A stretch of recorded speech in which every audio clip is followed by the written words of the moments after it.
एक अनुभव पुणे शहरात मी स्वतः घेतलेला.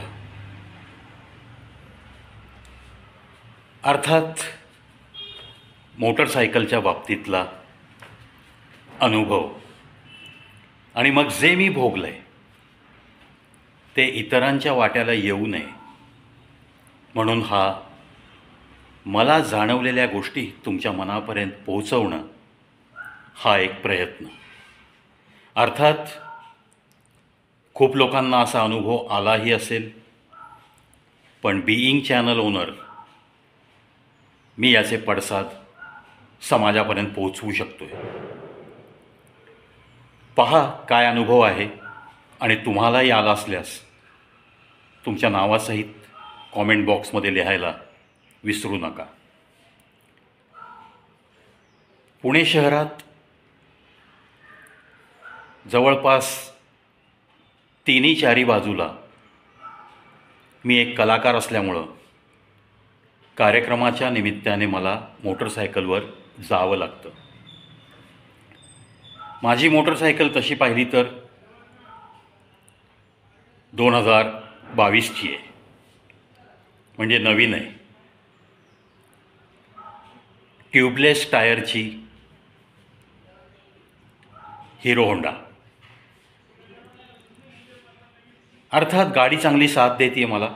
तसा तर मी 265 किलोमीटरपर्यंतसुद्धा जातो आणि येतो याच गाडीवर. आणि कधीही मला या गेल्या 3 वर्षात त्या गाडीने इतक्या दूरच्या प्रवासात कधीही त्रास दिला नाही. आणि तेव्हाच मला शंका आली. पुणे म्युनिसिपल कॉर्पोरेशनचा परिसर, मी त्या परिसरातून येत होतो. खालचा बस डेपो आणि तिथून पुढं बालगंधर्वकडे जाणारा रस्ता. त्या रस्त्यावर अचानक माझ्या गाडीच्या मागच्या चाकात हवा कमी झाल्याचं मला दिसलं आणि जाणवलं की कदाचित पंक्चर असावं. वास्तविक पाहता नवीन गाडी आणि तसं व्हायला नको आहे, नवीन टायर. तरीही मी आजूबाजूला चौकशी केली, साधारण अंदाज घेतला की पंक्चरचं दुकान कुठे असावं किंवा जवळपास पेट्रोल पंप कुठे आहे का, हवा चेक करण्यासारखं दुकान कुठे आहे का. तेव्हा फुटपाथवरच्या एका व्यक्तीने सांगितलं PMCच्या डाव्या हाताला, गेटच्या डाव्या हाताला एक चहाचं कॅन्टीन आहे, त्याच्या मागं पंक्चरचं दुकान आहे, कॅन्टीनच्या लगत. मी विचार केला लांबपर्यंत गाडी ढकलत नेण्यापेक्षा हा जवळचा स्पॉट समजला आहे, चला आपण त्या दुकानापर्यंत जाऊ. म्हणून मी गाडी उतरलो, गाडी बंद केली आणि सावकाश ढकलत तिथपर्यंत नेली. खूपच स्वागत केलं दुकानदाराने. अर्थात हिंदीमध्ये, क्या हुआ साहब, आइए आइए. दुकानाचं लोकेशन कॅन्टीनच्या लगत, परंतु 4 पावलं आतमध्ये.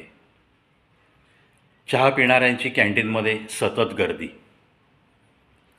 त्या कॅन्टीनच्या उजव्या हाताला त्या पंक्चरच्या दुकानासमोर अनेक गाड्या लागल्या होत्या. तिथं त्याने दुकानाच्या एक्झॅक्ट समोर ती गाडी आणायला सांगितली मला. तिथं लावली स्टँड. मी जुजबी चौकशी केली, कहाँ से आए हो, कब से है दुकान यहाँ. त्याने पण मला बोलण्याच्या नादात गुंतवलं. बॅक व्हीलचा प्रॉब्लेम होता, बॅक व्हीलची हवा गेली होती चाकाची. त्याने ते चाक फिरवत फिरवत काय केलं काही कळलं नाही. नंतर एक बाटली तो घेऊन आला आतमधनं आणि ती बाटली ते टायर फिरवत फिरवत त्याच्यातलं पाणी त्या टायरवर त्यांनी टाकायला सुरुवात केली. ट्यूबलेस टायरची पंक्चर काढण्याची ही एक पद्धत. त्याच्या बाटलीमध्ये त्या पाण्यात फेसाळलेलं पाणी दिसलं मला. अर्थात ते पाणी काय आहे काय नाही मी त्याला विचारलं नाही, पण चक्क त्यांनी मला टायर फिरवून जवळपास 7 ठिकाणी बुडबुडे येताना दाखवले. मी हापकून गेलो. 7 पंक्चर. अरे भाई, कैसे हो सकता है ऐसे? क्या साहब, आप कहाँ से आए हो, कहाँ किधर गए थे, मुझे तो क्या पता. पठडीतलं उत्तर. नाईलाज आहे. मला तिथून परत पुढं एके ठिकाणी कार्यक्रमाला जायचं होतं, पोहोचायचं होतं वेळेत. त्याला म्हणलं कितना देर लगेगा ये सब करने को. तो म्हणला साहब एक 15-20 मिनट का वक्त दे दो मुझे, निपट लूँगा मैं. और फिर नहीं, हवा बिवा परफेक्ट भर के दूंगा, कोई प्रॉब्लम नहीं, कहाँ भी जाओ. एक तर 7 पंक्चर. आजचा पंक्चर काढण्याचा रेट 80 रुपये प्रति पंक्चर. आता माणूस घरातनं बाहेर पडतोय, त्याच्याकडे इतके पैसे असू शकतात, नसू शकतात. ठीक आहे, ऑनलाईनचा जमाना आहे. काही लोकांकडं ऑनलाईन पेमेंट करण्यासाठी अकाउंटमध्ये काही ते बॅलन्स ठेवून मोबाईल घेऊन फिरत असतात. कर्मधर्मसंयोगाने माझ्या पाकिटात तेव्हा होते 2000 रुपये. ठीक आहे. मी त्याला म्हणलं आपका रेट क्या है पंक्चर का. तो म्हणला 80 रुपये. ठीक है, चल लग जा काम को. 7 पंक्चर ट्यूबलेस टायरमध्ये त्याने काय एक त्याचं स्क्रूड्रायव्हरसारखं एक युनिट घेतलं, त्याला त्यांनी कसल्या काय टेप जोडल्या आणि त्या पंक्चरच्या होलवरती त्या आपोआप पेस्ट होतात असं काहीसं मला सांगितलं. सगळं काम झालं, हवा वगैरे ओके भरली त्यांनी. तरीही मी जंगली महाराज रोडच्या एका पंपावरती जाऊन पुन्हा हवा चेक केली आणि तसा मी निघून आलो. गाडीने तसा त्रास काही दिला नाही. तिथून पुढं मी जवळपास 35 किलोमीटर गेलो आणि कार्यक्रम करून घराकडे परत आलो. व्यवस्थित पोहोचलो. 4 ते 5 दिवसांनी पुन्हा त्याच चाकाची आणि दुसऱ्या चाकातली सुद्धा हवा कमी झाल्याचं दिसलं मला. का झालं काय नाही, काही समजायला मार्ग नाही. म्हणून पर्वतीच्या साईडला मी एका कार्यक्रमासाठी गेलो होतो.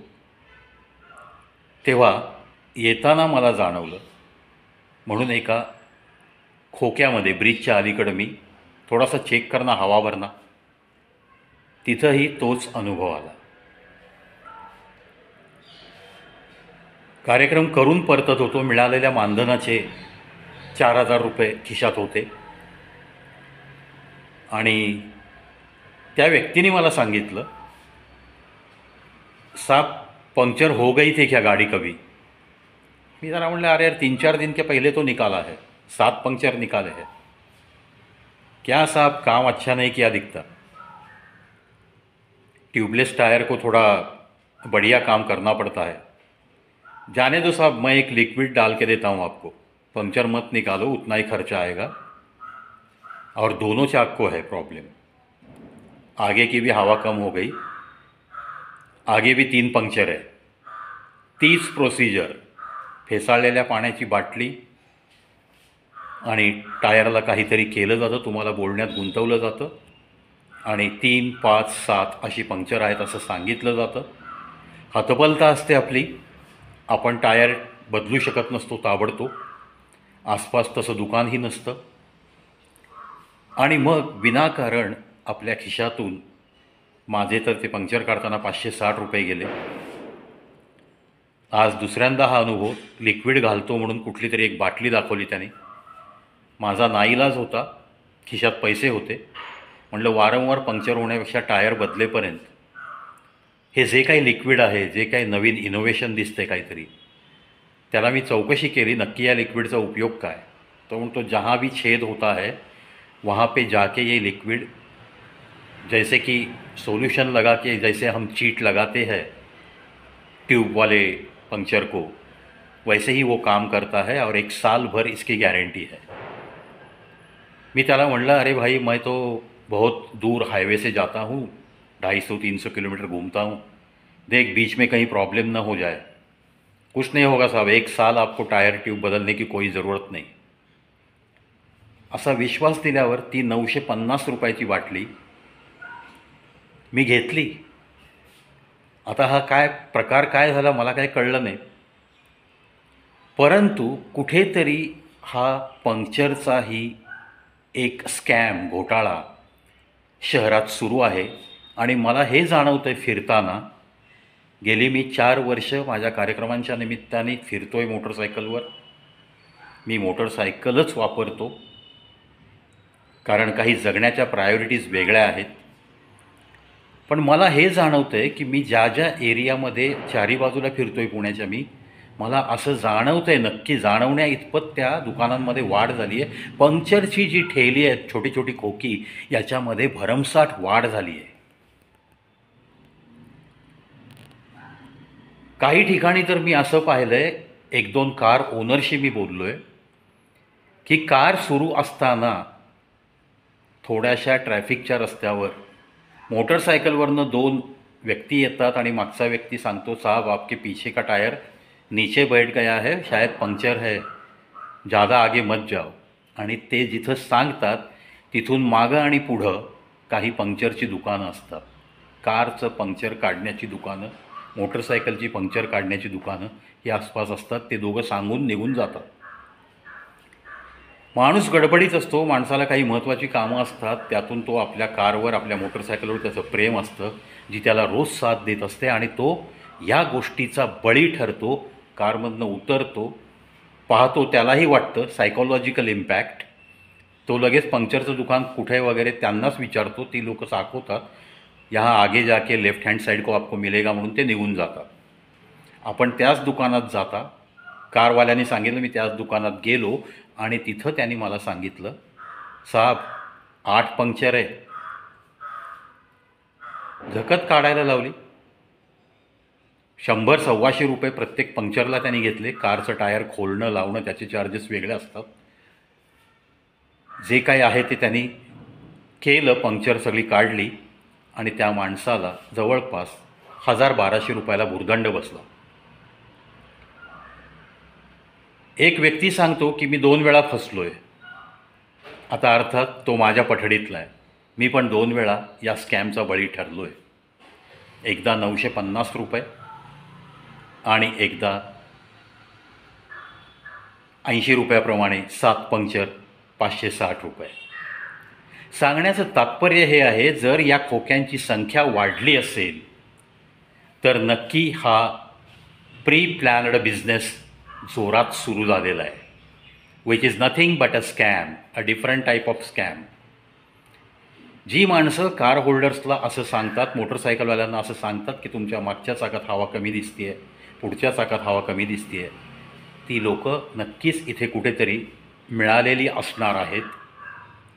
त्यातून बांगलादेशी जे काही घुसवलेत आपल्या भारतामध्ये, बऱ्याचशा दुकानांमध्ये तुम्हाला हे पंक्चरवाले वेगळं हिंदी बोलतानाची लोकं दिसतील.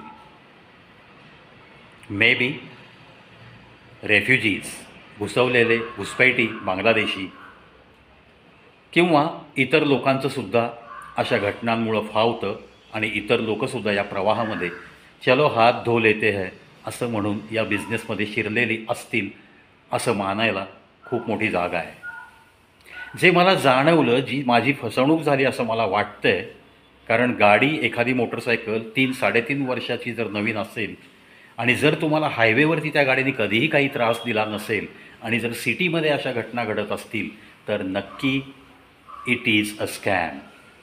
प्रत्येक मोटरसायकलवाल्याने, प्रत्येक कार होल्डरने सावध राहावं. यासाठी सोशल अवेअरनेस या कॅटेगरीमध्ये आज मी तुम्हाला भेटायला आलो आहे. मला असं वाटतं की ही माहिती नक्कीच काहीतरी उपयोगी पडेल आणि इथून पुढं असे बळी पडणाऱ्या लोकांची संख्या कमी होईल. मी तर म्हणतो की अशा लोकांना पकडून देता येईल का, अशासाठी काही ग्रुप कार्यरत झाले पाहिजेत. पंक्चर काढायला जाताना जेव्हा तो काम सुरू करतो आहे तेव्हा डोळ्यात तेल घालून त्याच्या कोणत्याही बोलण्याकडे लक्ष न देता त्याच्या कामाकडे लक्ष देणं अत्यंत गरजेचं आहे. ही एक सायकोलॉजी आपल्याला तयार करावी लागेल. आपण खूप कनवाळूपणाने त्याच्याशी कब से है दुकान, कितना कमाते हो, घर में कौन है, माझ्यासारखी माणसं जरा इमोशनल माणसं अशा पद्धतीचे प्रश्न विचारतात आणि विनाकारण स्वतःचं दुर्लक्ष करून घेतात आणि मग या लोकांचं फावतं. या गोष्टी, या स्वभावाला कुठेतरी फाटा देता आला पाहिजे. CCTV असतील अशा ठिकाणचं दुकान निवडता आलं पाहिजे. खूप मोठं चाक खाली बसलं नसेल, आपण पुढं जाऊ शकतो ॲटलिस्ट गाडी ढकलत अर्धा किलोमीटर आपण चालू शकतो असं जर जाणवत असेल तर आपण मोटरसायकलवाल्यांनी नक्की अशा CCTV असलेल्या दुकानाच्या समोर जाणं प्रेफर केलं पाहिजे असंही मला सांगावंसं वाटतं. कारण शहरात CCTVचं जाळं आता वाढत चाललेलं आहे, वाढलेलं आहे. त्या गोष्टीचा आपण फायदा घेऊ शकतो आणि जर धसास लावायचं झालं हे प्रकरण तर आपण त्या CCTVचं फुटेज जिथं कंप्लेंट करणार आहोत तिथं आपण विनंती करू शकतो की आपण पाहू शकता त्यांनी काय फ्रॉड केला आहे. आता असं जर होत असेल की काम मिळवण्यासाठी असे जर मार्ग अवलंबले जात असतील, लोकांच्या खिशाला चाट बसत असेल तर मात्र कठीण दिवस समोर आहेत. अशाच पद्धतीचा स्कॅम कदाचित यांनी जर मोठमोठ्या रस्त्यांवर केला तर याच्यातून मोठे अपघातसुद्धा होऊ शकतात. खिळे टाकून गाड्या पंक्चर होतील असं जर कोणाचं वाईट मनात आलं, रात्री अपरात्री हायवेवरनं जायचं, टोल टॅक्स भरायचा 100-200 रुपयाचा आणि जायचं एक 50-60 किलोमीटर नंतर वळून मागं यायचं, जाताना खिळे टाकत जायचे मस्तपैकी दुसऱ्या साईडला, असं करता येऊ शकतं. अर्थात CCTVमध्ये या गोष्टी दिसतील पण त्याला फाटा देण्यासाठी मानसिकता तयार असलेली मस्तपैकी मुखवटे घालणारी मंडळी करायचं म्हटल्यानंतर असं करू शकतात. त्यामुळं हायवेवरनं सुद्धा आपल्याला सांभाळून गाड्या चालवाव्या लागणार आहेत. मध्यंतरी समृद्धी महामार्गावरती दुरुस्तीच्या कामाने काही ॲल्युमिनियमचे खिळेसदृश वस्तू ठोकल्या होत्या त्या ठेकेदारांनी आणि तिथून गाड्या जाऊ नयेत म्हणून त्यांनी पुढं लावलेले जे काही हर्डल्स होती, जे काही बॅरिकेड्स त्यांनी लावले होते, ते बॅरिकेड्स कुठल्या तरी गाडीने उडवल्यामुळं तिथं काही काम चालू आहे हे वेगात येणाऱ्या कारला समजलं नाही आणि त्यांच्या कार पंक्चर झाल्या होत्या. समृद्धी महामार्गावर घडलेली घटना प्रचंड व्हिडिओ व्हायरल झाले होते, प्रचंड त्रागा झाला होता लोकांचा, साहजिक आहे. कारण कार जेव्हा हाय स्पीडमध्ये अशी काही टायर पंक्चर होतात, बस्ट होतात, त्यानंतर कारचा कंट्रोल ड्रायव्हरला करता येत नाही आणि त्याच्यामधनं कॅज्युअल्टीज होण्याची संख्या वाढू शकते, माणसं जागी मरण्याची संख्या वाढू शकते, इतका त्या कारचा वेग असतो. सहजच एक विषय जो सामान्यांना भेडसावणारा प्रश्न आहे. आपणसुद्धा उघड्या नजरेने ज्या रस्त्यावरनं जात आहे त्या रस्त्यावरनं जा. आपल्यालासुद्धा मी सांगतो, त्याच्यामध्ये जर तथ्य वाटलं तर कॉमेंट बॉक्समध्ये लिहा. पंक्चरची दुकानं ठिकठिकाणी वाढत गेलेली मला तर जाणवली आहेत. पुणे शहराबद्दल बोलतो आहे मी आणि मी चारी बाजूला मोटरसायकलवर फिरणारा व्यक्ती आहे. अतिशय अनुभवाच्या अंती मी हा व्हिडिओ बनवतो आहे. उगाच उचलली जीभ लावली टाळ्याला आणि उगाच काहीतरी तुम्हाला लोकांना घाबरवण्यासाठी काही बनवणं हा माझा पिंड नाही आहे. जागरूकता निर्माण करणं यासाठी मात्र नक्की मी खटपटीत असतो, खटपट करत राहीन, करतो आहे, गेली 5 वर्ष करतो आहे. आशा करतो मित्रांनो, जी फसवणूक माझी झाली आहे या पुणे शहरात ती तुमच्यावर हा प्रसंग येऊ नये याच प्रांजळ अपेक्षेने हा व्हिडिओ बनवला आहे. Try to share it a lot. कारण ज्या गोष्टीतनं आपल्याला लोकांना जागरूक करता येईल त्या सगळ्या गोष्टी लोकांपर्यंत पोहोचवण्यासाठी आपल्या माणुसकी असलेल्या मनाप्रमाणे आपण ते शेअरिंग केलं पाहिजे असं मला तरी वाटतं. Be aware of all such type of things, all such type of scams which are going on at Pune. So be careful. Wish you happy Diwali and happy days ahead.